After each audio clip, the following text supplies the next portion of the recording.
Starting a business means juggling a lot, and not just what customers see. There's operating agreements, compliance filings, and legal paperwork that all make up your business identity. That's a lot to manage on your own. Start your business with Northwest Registered Agent. They help you get more for your business, more privacy, more guidance, and more resources. Northwest has been helping small business owners launch and grow their businesses for nearly 30 years. They're the largest registered agent and LLC service in the U.S., with over 1,500 corporate guides, real people who know your local laws and can help you every step of the way. With Northwest, privacy is automatic. They never sell your data, and they give you free tools like operating agreements, meeting minutes, and thousands of how-to guides. Don't wait. Protect your privacy, build your brand, and get your complete business identity in just 10 clicks and 10 minutes. Visit northwestregisteredagent.com/OFD-free and start building something amazing. Get more with Northwest Registered Agent at northwestregisteredagent.com/OFD-free. This is Optimal Finance Daily. Don't Panic, Coping with Financial Mistakes and Setbacks by J.D. Roth of GetRichSlowly.org. When I was young and stupid, I became addicted to spending. I got my first credit card in college, and over the next 15 years, I accumulated 35 grand of debt. I'm debt-free now, and I've begun building a nest egg, but I didn't reach this place without making a lot of financial mistakes along the way. And I still make mistakes. Dealing with mistakes and setbacks is an important tool in your personal finance arsenal. Preventing problems. The best defense is a good offense. I used to spend a lot of time reacting to problems, bounce checks, car repairs, soccer injuries, and worst of all, my own dumb choices. I never could seem to get ahead. Then I realized that the best way to defend against financial setbacks was to actually prepare for them before they arrived. Simple, I know, but it's the simple stuff like this that forms the basis of smart personal finance. Two methods in particular helped me deflect many setbacks. Number 1, education. I finally became frustrated with my lack of financial literacy, so I decided to do something about it. I read personal finance books, I read magazines, I read blogs. Most importantly, I talked with those friends that I knew had control of their finances. They were happy to give me advice. I was happy to listen. And number 2, preparedness. I started an emergency fund. Setting aside $500 or $1,000 in an online high-yield savings account is cheap insurance. If you have a cash cushion, your financial plans can't be derailed by a single stupid mistake, unless it's a big mistake. Picking up the pieces. Education and preparedness will only get you so far. You're still going to make mistakes now and then. You need to know how to pick up the pieces. Nothing will make things whole again, but there are a few things you can do to minimize the damage. Number 1, don't panic. When you suffer a setback or when you realize you've made a mistake, your stomach gets tied up in knots. It's easy to feel overwhelmed. Relax. Take an hour or two to distract yourself. Better yet, sleep on the problem. It's amazing how a little time can provide increased perspective. Number 2, back out of it if possible. Some smaller mistakes can be reversed. Did you just blow a wad of cash on an Xbox 360 or some new clothes? Are you feeling buyer's remorse? Return the items if you can, or sell them to recoup some of your loss. Did you sign up for a gym membership that you now regret? You may be able to cancel the contract during the grace period. If you make a mistake, first try to undo it. Number 3, evaluate your options. Not all mistakes and setbacks can be reversed. If a little old lady runs a stoplight and totals your car, there's no undoing the damage. Make the best of your situation. Focus on your long-term goals and make a list of the options available to you. Don't make a rash decision. Be smart. Number 4, don't let it get you down. When things go wrong, it can be tempting to ease the pain by spending more money.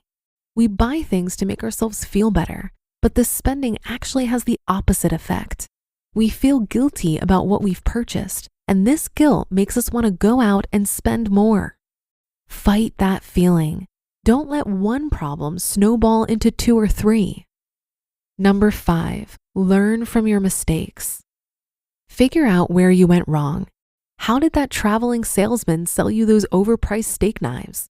What can you do in the future to prevent yourself from doing the same thing again? It's a fine line to walk. You don't want to beat yourself up, but you don't want to keep making the same stupid mistakes either. And number 6, don't fall victim to the sunk cost fallacy.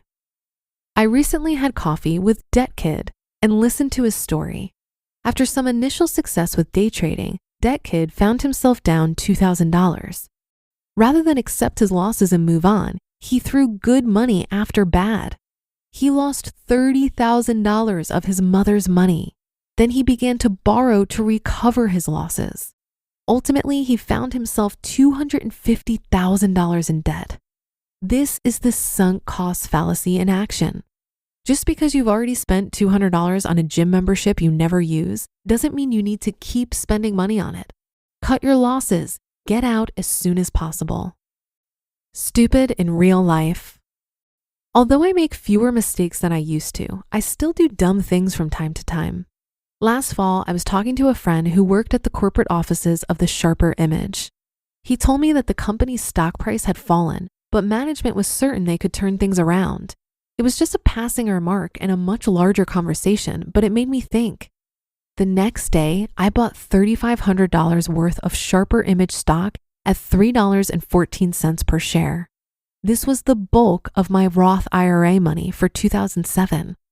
This was dumb, and it was a repeat of a similar stupid move I had made, but survived earlier in the year with Countrywide. I didn't research the stock. I was gambling, plain and simple, and I lost. The F.I.R.E. declared bankruptcy recently, cutting the value of my investment from $3,500 to around $200.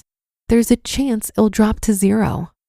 I could let this get me down, and believe me, I think my choice was plenty stupid, but I've tried to put a positive spin on it instead. I view this as a costly learning experience. I believe that the average investor should steer clear of stock picking and focus on index mutual funds. That's where 95% of my money is. This has only strengthened this conviction, especially for myself. When I told my friend Paul about this experience, he had some great advice. Until you can remove emotion from the decision, and until you have a basis for making a data-driven decision, you'll make mistakes like this. He's right. Even after years of following the slow, sure path to wealth, there's still a part of me that looks for a quick fix.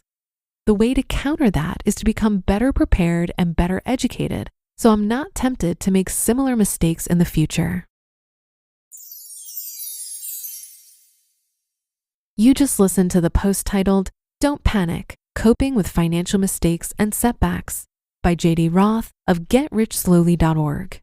The new year gets people thinking about finances, building an emergency fund, saving for a home, retirement. Done just tracking past spending? Want a tool that helps you actually achieve those goals? Set yourself up for financial success this year.